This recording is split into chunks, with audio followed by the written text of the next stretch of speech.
πολίτες της Θεσσαλονίκης,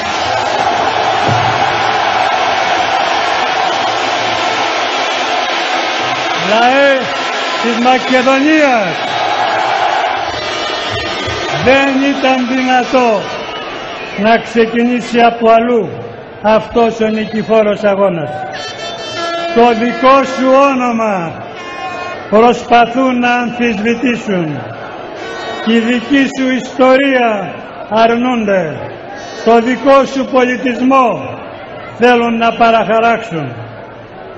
Από την καρδιά της Μακεδονίας στέλνουμε το μεγάλο μήνυμα.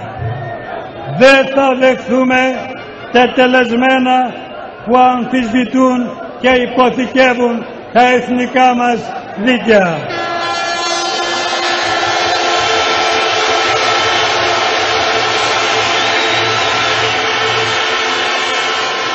Δεν θα υποστείλουμε τη σημαία του αγώνα.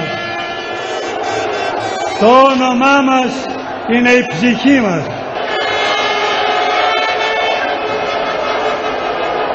Δεν αναγνωρίζουμε κανένα κράτος με το όνομα Μακεδονία, η παραγωγά του τα βόρεια σύνορά μας.